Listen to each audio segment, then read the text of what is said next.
My name is Eboni Harris. And I'm Elisa Bokeen. And we are two brown chicks changing the face of therapy on both sides of the couch. Yes. Welcome. Today we are joined by LaKitia Woodard. Yes, LaKitia is the truth. I'm excited to have you here. I'm excited to be here. Yes. I'm excited. You're a sexual abuse survivor and advocate, motivational speaker, sister coach, which I'm very interested in talking more about. Yes. And an international author, which we're going to talk about her book later on today, not today. Later in the show. We're not going to be here all day. So we get to learn all about LaKitia and what she does and how she helps our communities. So before we get started, can you tell us a little bit about A Sister's Truth? Absolutely. So A Sister's Truth is really a manifestation of my purpose in action. So I launched A Sister's Truth, or AST for short, which is a personal development company to teach women how to discover, define, and live their truth for manifesting a courageous life without limits. So as a sister coach, I teach my clients how to use self-awareness as a tool to live a purpose-driven life. So what sets me apart from other life coaches is that I share my personal experiences and my self-awareness journey with my clients in order to create that sister bond. Because like sisters, we are connected by our common life experiences. Right. So I'll use my life experiences to help to educate and to motivate my clients to lean a little harder on their faith so they can reach their breakthrough. So with all that said, what I do is I meet you right where you are. I get down in the trenches with you and to help push you past your mindset blocks so you can live the life that was designed specifically for you. Yeah. I love that. That's awesome, especially the blocks. Like I feel like so many people stop at a certain point. Yes. Because of whatever blocks that may be there. And so I'm all about like passing through those blocks, whatever myths or beliefs you have about yourself or life or whatever. Kind of like figuring out where that comes from and then moving past it to have a better life. That's Absolutely. Yeah. And you do, that's how you and I met was I got to witness your powerful testimony and the sharing. And it is so powerful. And I think that's one of the sort of advantages I would say that coaches have, versus therapists, in that there's a different level of connection where you're saying, okay, well, this is what happened with me. Because therapists, we can give a certain amount of disclosure, but it's different. And so, and your testimony is so powerful. Maybe you could share a little bit about that message. About absolutely. So I am a survivor of sexual abuse. I was sexually abused for 8 years by my stepfather.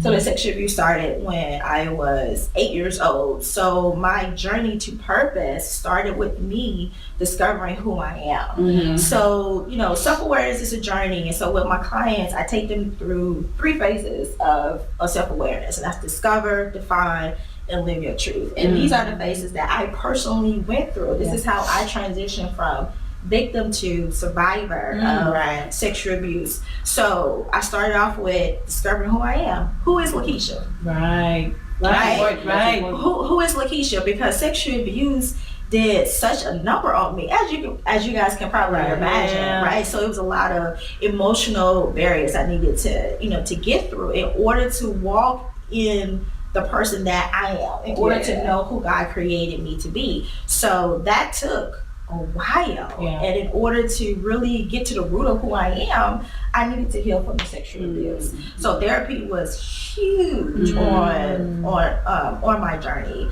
And so once I, became known, once I knew who I was, I was able to transition to the next stage, which is to define your truth, which means to identify what gives your life purpose, what gives your life meaning, and for me, growing up when I was little, I always wanted to be the next Perry Mason. And I know I just aged myself. Okay. But you're way cuter.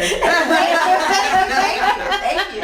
I always wanted to be the next Perry Mason. So, my dream and my goal growing up was to become an attorney, right? And I've always had this dream because my mom loved Perry Mason. And so this is a dream that I chased. This is a dream that I held on to help me to get out of the projects in Chicago, because I was born and raised in Chicago Heights, Illinois, and not just to get out, but to stay out. Right. To stay out. And that was the goal and the dream that I held on to in order to become an example of success for my younger sisters and brothers, because I'm the oldest, right? And so this stemmed from my mom's love for a TV show. Right. And so I chased that dream. That's the reason why I'm in Houston, Texas, because I was accepted into Thurgood Marshall School of Law. So I did a year of law school, right? And once I was in law school, it was like, oh, why am I here? Right. That passion faded, right? And so now I'm confused, because there was no plan B. Right. There was no plan C. This is it. You're gonna be a lawyer. Absolutely, absolutely. And I was well on my way. But when I confusion started to sink in, I had to go deeper and figure out why is this. And so when I went deeper with asking the questions why over and over again, I realized that the dream of becoming an attorney wasn't my dream. It was a dream I was chasing because of my mom's love for a TV show. Right. So why is that? And what I realized is that it stemmed from sexual abuse, because my mom knew about the abuse and she did nothing to stop it. So in my little 8-9-year-old mind, when I set that goal, it was to, I'm gonna be a lawyer so my mom can love me just a little bit more. Right. Because because if she loved me a little bit more, she'll do something. Protected. Absolutely. Wow. So what a powerful realization. The insight that you gained in that moment, because I think how many of us have lived a life or lived chapters of our life or even the whole life where you're doing things that is not my dream, this wasn't my goal, this isn't what I wanted for myself, and you feel stuck in it. So the insight that you gained, but then the courage to say, wait, this is not my dream. And let me just be honest, becoming an attorney, it's not a bad goal. There's worse things to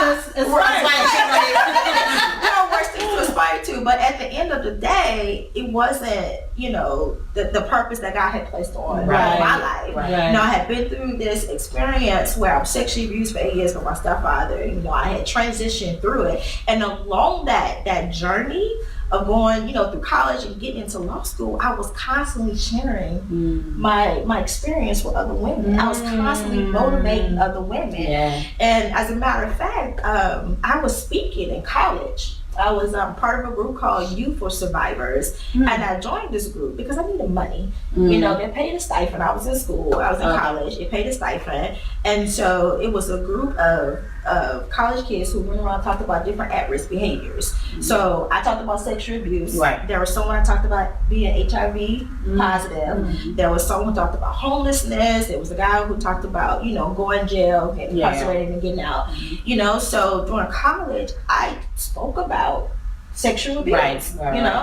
And because I was chasing a dream of becoming a lawyer, that faded. Right, but like I said, I was always bringing it up because for whatever reason, it was like people were drawn to me. Story and and my determination, that I have. So when people would come to me, and I would tell them, what I've been through, and let them know, hey, if I didn't get through this, girl,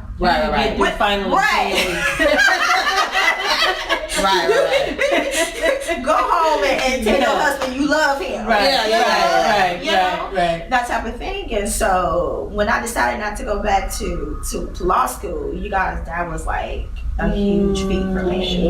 It took a long time for me to tell my mom that I wasn't going to go back to law school because I felt like I was letting people down. I'm the oldest. I'm the first in my family to graduate high school, to go off to college. Like I'm the first.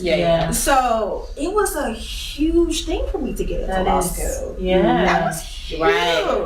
Like, you guys, don't laugh at me, but I swear I had a client list in the 6th grade because people knew.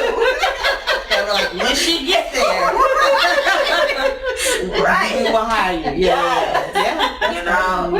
That's a lot of pressure, though. Trying to get you adults that are like, she's gonna be the lawyer. She's I'm gonna be the lawyer. So you know, for a long time, people will call me, you know, and ask me for legal advice. So not going back to law school was a huge thing. But you know, so powerful. I'm just thinking, I'm thinking, you know, think of any time we commit to something, right? Yeah. And we say, we're about to do this. I'm about to do this. Y'all watch me. I'm about to do this. Yeah, when you do it publicly and everybody knows. And it takes... And watching you. And you're good at it. You know? And so it's like, it takes so much courage to say, this isn't for me. And I think even just being honest with ourselves to say this isn't for you, like that's so powerful. And I just have like this image of you just really standing in your own, you know, like as a woman and as like, wait, let's look at this again. That's so powerful. No, that's awesome, because that's a lot of pressure from everyone around you has now put you on this pedestal. She's the one that does whatever, and to put yourself first is and the pressure that I put on myself as well, because you know, being the oldest of all my sisters and brothers, you know, I put upon myself to be that example of success, because we didn't have that, you know, with my mom, and obviously we didn't have that with the stepfather that was in the household. So you know, I decided to appoint myself as to be that example. What an act of self-love that is, though, too. Right? Like to say, you know, I have to be truthful to me. I have to be, you know, loyal to me. Absolutely. You guys, you know, when I first started, you know, my self-awareness journey, I had to realize that, because going to college was to, you know, like I said, be an example for my sisters and brothers. So it was all about, let me do this for my sisters and brothers, my sisters and brothers. But it got to the point where depression started to sink in. Because I needed to deal with the sexual abuse. I needed to deal with all the emotional, you know, trauma that I went through. So I had to learn real early that I needed to focus on me. I need to focus on me first, so I can help and be an example to someone else. So I had to learn that real early. That's so powerful. These two messages that you are really, you know, what you can overcome, and then again, you know, pouring into yourself so that you can help. I'm thinking about, what is it that I can knock off my list today? That makes you feel good. So then you can help others, because that's what it boils down to. Take care of yourself, and I can take care of everyone else. But as long as I'm so focused on taking care of everybody else and I'm not being genuine to myself or honoring myself, then it's going to eventually fade. Like that's going to eventually fade. Absolutely. So who do you think was the most influential person for you on this journey? So I have to take it back to college, and I want to talk about two different people. And so the first person I want to talk about is my mentor. And my mentor was the organizer and founder of Youth for Survivors. And I say her because, you know, my very first speaking gig, I never forget it. My very first speaking gig, I was supposed to only speak for 15 minutes. You guys. 15 minutes. I had a story. I had some stuff to say. And so she said that when I was up there speaking, she let me speak, even though I had completely went over my time. She let me speak because she can, you know, she can tell that I needed to get it out, and she can also tell that I needed therapy. And so she offered to pay for therapy out of her own. Oh my goodness! She paid for therapy out of her own. And you guys, what an angel! What an angel, right?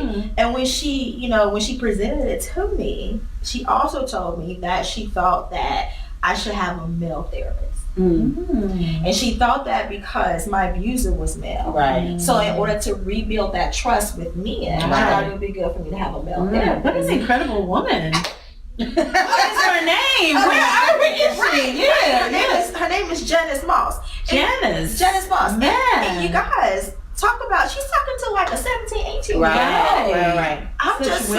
I'm just so happy that I had the courage to say yes and to follow through. Because I'm gonna be completely honest, when she said a male therapist, I was scared to tell. Of course. You know? Of course. But for whatever reason, you know, I hadn't known this woman for that long, but for whatever reason, you know, I trusted what she said, and I had the courage to say yes and to actually follow through. You know, because that's what's major is follow through. Absolutely. You have to follow through. Yes. You can say all the things in the world, but You can say all the things. things. You have to follow through. So that's the first person, and the second person is that particular therapist, which was my very first therapist. Wow. And the reason why I say that is because he was the first person that I actually talked to in depth about my experience. Right. You know, therapy is where I was able to break through, you know, different emotional barriers. And the biggest barrier was my love-hate relationship with my body. Right. You know? Ooh. So I had this love-hate relationship with my body. You know, growing up, I was a tomboy. And, you know, naturally when you see little girls as tomboys, you think it's a little phase that they're going through. But you guys, for me, I was in survival mode. Protection. I felt as though that I needed to have my body by any means necessary. But at the same time, I wanted to be girly. I wanted to wear skirts. I wanted to wear dresses. But, you know, I didn't want to give off the wrong message. That wasn't safe for you. It wasn't safe for me. So, you know, I avoided it. And because of that, you know, I became very uncomfortable in my own skin. And therapy really helped me to break through that. Right. You know, and to fall in love with myself. So, so my very first therapist and my very first mentor. Yeah. That is awesome. And the way they're connected to have made such an impact. How did she? I wonder how she went about selecting them. Like, did she know? I have no idea. That's such an amazing story. I have no idea. Wow, so powerful. And you were so young and in college at 17. And I was in Atlanta, away from family. You are just resilient. Like, seriously. Man, when I tell you that God had His hand on me, seriously, every step of the way, even though I doubted it for a long time. Because when you're in the midst of something, you think God is not there. Sure. But when I say that, you know, he was obviously right there. Because what you know at 17, 18? Nothing. I was excited to be wearing purple eyeliner. Right. Think you know everything when you know nothing. Right. And also, you know, I was pulled up out of my environment too, because I feel as though that if I was still in Chicago having the same conversation, I probably would have taken it different. Right. You know, because your environment, you know, shapes your decisions. Definitely. So you had a lot of people surrounding you that were really, it looks like they recognized that light that's, you know, clearly guided you all this way, and they were there to really hone that. They saw what it was that you are, you know, we're seeing today, and they wanted to help you develop that. And I'm so thankful for that, because at the time I didn't see it. I didn't see it at the time. So it took somebody else to somebody else and encourage you and reflect it back to you. Absolutely, which is another reason why I do what it is that I do, and I share my story in order to encourage, you know, other people to encourage women to do the same. Awesome. So if you had a message for young girls about boundaries, about their body, what would that be? So first off, let me get on my soapbox for a minute. Come on. And let me just say that we need to have a conversation with our children. And we need to have that conversation early. Right. And we need to stop saying that our children are too young to have a conversation about, you know, body safety, boundaries, and sexual abuse. Because guess what? Your child is not too young to become a victim. Exactly. I was 8 years old when the sexual abuse started. And there are children out there where it has happened earlier than that. Absolutely. So we need to stop using it as an excuse. So I want to say that first and foremost. And, you know, the message that I want to give to children is that when it comes to your boundaries and your body safety, you know, that pertains to mommy and daddy as well. Absolutely. Everybody. Nobody gets to, absolutely. You know, any and every member of your family. You know, statistics show that siblings too. Everybody. Yes, absolutely. And it's so scary because statistics show that 90% of sexual abuse victims are victimized by people that they know. Absolutely. They have the trust. They have the end. Absolutely. They would never is the idea. They would never. You guys, I was sexually abused by my stepfather. So the abuse happened in my household. You know, I didn't have to go nowhere to be victimized. So we have to have this conversation with our children and early, because when your abuser is somebody that you know and trust, it's confusing. Right. Absolutely. Right. You can, it can be confusing to the child about what's going on and should this be happening. Right. And so now they're afraid to really say anything and speak up because this is daddy. Yeah. Right. Yeah. This is my big brother. Right. So we have to have those conversations early, and we have to empower and encourage our children to speak up, not to keep it a secret, no matter who it is. Right. Right. We have to encourage them to give them that power. Yeah. So true. That's so true. I get that asked a lot. When do we start talking to children about sex? And I think it's people go to the act of sex, right? And that's why and it's like, well, when do you start telling them what their body part? That's your nose. Name of your body. Right. That's when you start talking, because the conversation around body safety and consent is really the first conversation you have about sex. Yeah. Right. And trusting your gut. Somebody makes you feel uncomfortable, like you don't have to explain it. Like that family member or that friend of the family creeps me out. Yeah. Trust it. Right. You don't have to go hug. You don't have to let them kiss on you. Right. That's what we do as a family. Yeah.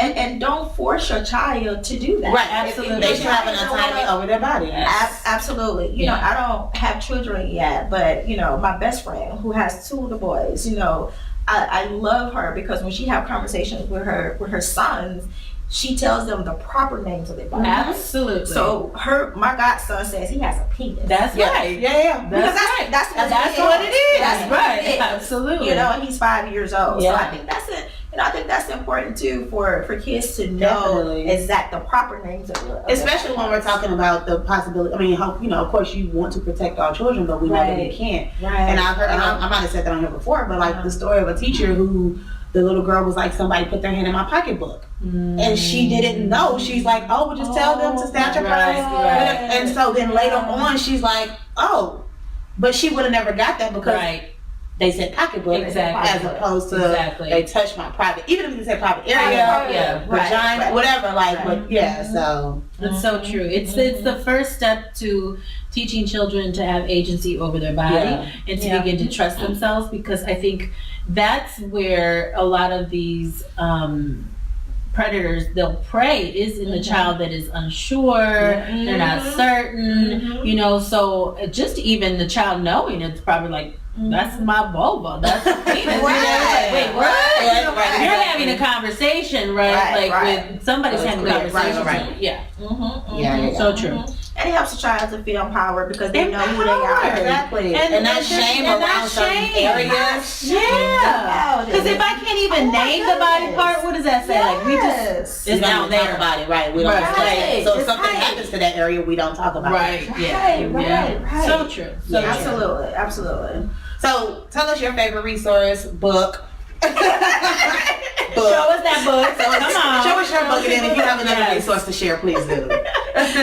So this is my book, 31 Days of Truth, Manifest Your Passion, Power, and Perseverance. So for 31 days, I talk about a common life issue and struggle that we all go through and give you tips and tricks on how to turn that issue into a triumph. I love it. Yeah, and at the end of each day, I have a moment of truth, and I give you space for you to talk about what the truth revealed to you for that day and how you're going to use it to walk in your truth. That's right. Because it's one thing to read about it, but I need you to be about it. Action. Yes.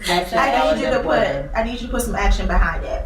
And also, like I said before, I try to be as transparent as I can. I share my life experiences. So my book is no different. I share a lot of my personal experiences and a lot of my journey in my book. I talk a little bit about the sexual abuse as it pertains to a particular day in the book. And so, my book is really easy to read. It's a quick read, but I encourage you to read it from day 1 to day 31 in order, at least the first time around. Right. And then afterwards, if you need a dose of motivation and inspiration for the day, then you can just pick up my book and you can read it. Life happens, you guys. Right? And so there are going to be some days where you're going to go to bed defeated, because I know I've done that. But with my book, I wrote my book, with the mindset of, before you your head hit the pillow, I want you to pick it up and get exactly what it is that you need. Because I truly believe how you go to sleep is how you wake up. Right. Yeah. So why not read something motivating and inspiring before you go to bed? Because when you wake up, guess what? You got to do it all over again. All over. You gotta do it all over again. So why not wake up in the right mindset? Right. Wake up in the right mindset. That's so awesome. thank you. So that's my book. Yeah. And you can find it on my website at assisterstruth.com. And you can also find it on Amazon and barnesandnoble.com. Love it. But another resource is Audible. If you follow me anywhere on social media, you know I absolutely love Audible, and it's because of the convenience, because I can multitask by listening to my books. And so one of the most recent books that I've read is Unqualified by Stephen Furtick. And look that one up. Yeah, you definitely gotta look that up, because I love his book because Stephen really breaks down how to peel back the layers of self-doubt so you can see yourself as God sees you and as how God created you to be, what God created you to be. So in my opinion, his book is all about self-awareness, and as you guys know, I'm all about self-awareness. So I absolutely love the book, and I encourage everybody to read it or listen to it. Okay, awesome, thank you. You're welcome. So tell us what makes you dope. Yes. Brag on yourself for us. Come on. Let the people know. Self-awareness makes me dope, you guys. Yeah. Self-awareness. So powerful. You know, self-awareness, it helped me to fall in love with myself. Yeah. Fall in love with all aspects of who I am and who LaKitia really is. Yeah. Freedom comes with self-awareness, knowing who you are. And, because I love myself, all aspects, the good, the bad, the ugly, I've been able to break the chains that binds me to other people's expectations over me. I've been able to do that. And because I love all aspects of who I am, my strengths and my weaknesses, people don't have power over me. Yeah. And the reason why I say that is because when you know who you are, when you have embraced all aspects of who you are, nobody can use your shortcomings, your weaknesses, as a way to tear you down. That's right. Or as a way to make you feel unworthy. Right, yeah. Because I know who I am, and I love who I am. So I know that I'm worthy of being happy. I'm worthy of living a healthy, purpose-driven life. Yes. So self-awareness makes me dope, and it will make you dope as well. There you go. Get you some. Get you some self-awareness. Yes, and as your sister girl, it's my job to teach you the tools. That's right. Self-awareness to live a purpose-driven life. That is so awesome. So you talked about therapy has helped you along your journey. So what makes therapy dope? Therapy is dope because it provides a place for you to be vulnerable without judgment. Yes. Which is so important. You guys, therapy is dope because it was the place that I heard for the very first time that the sexual abuse wasn't my fault. Yeah. Wow. I was like 17, 18 when I started therapy. So to hear that the sexual abuse wasn't my fault was huge for me. Yeah. It was like a weight had been lifted off my shoulder. And so now I had permission to no longer beat myself up over, not doing more. So therapy is dope because, you could be vulnerable, you could talk about any and everything, talk about those things that you wouldn't dare say in front of someone else, and really get to, the root cause and the root issue and just overcome it. Because so many different things affect us. Relationships, both good and bad. Our experiences, all these things help to mold us into who we are. And therapy is just a great tool to dispel a lot of, the disbeliefs, other people's expectations, people pleasing, all of that. Therapy is the way to overcome a lot of those things. That. It's in the meaning of, when you're able to speak these parts that we might feel shame about, or those wounds, and it's met with empathy, it's met with compassion. That's where the healing happens. It's like, you're able to get it out. Kind of like Janice, was that her name? Janice was able to see you needed to get some of this out, and had it be met with that empathy and compassion that facilitates the healing. Absolutely, because holding it in is the most detrimental thing that you can ever do. It's keeping something in and not letting it out. It's just saying it, And I'm a huge fan of journaling as well, but I like to voice journal. Okay. Yeah. So there are different apps on my phone, or in the Play Store that you guys can download to just talk it out. Because sometimes you need to talk it out. Absolutely. So it's so important not to hold it in. Man, I got all kinds of great tips today. Right. I'm so glad. We're gonna have to set up an appointment. Some stuff I'm trying to work through. I need to put the action in the thing. Yes. Honey, So tell everybody how to find you, how do they follow you, and I know you said you had a resource for our audience as well. Yes, I do. So you can find out everything all about me and the Sisters Truth at my website, and that's sisters with an S, truth.com. Okay. You can find me on Instagram, Twitter, and YouTube at a Sisters Truth. I am on Facebook at LaKitia Marie. That's LaKitia Marie. And again, you can find information about my book there as well. And so I do have a free resource. Yeah, we love for goodies. Everybody. I'm going to provide you guys free training on how to gain clarity and build confidence in every area of your life. All you have to do is go to bit.ly/dope therapy. Yay! Woo! I love it. Yep. Dope therapy. I love it. How did you get that? Yeah, for real. How did you get that? I was like, who should I go Because to? we use dope therapy. We use everything. The fact that you got dope therapy, you good. You gotta go on it. Yeah. We definitely need to have some meetings with her. Right. We missing something if you got dope therapy. Not on my job. Love it. No, thank you so much. Awesome. And of course, As always, we're going to have all of this in the show notes so it's easy for you to find. It'll be on Melanin Mental Health, on the YouTube, on the SoundCloud. You can find it everywhere. So just make sure to take advantage of this information and especially of this resource, this free training. That's amazing.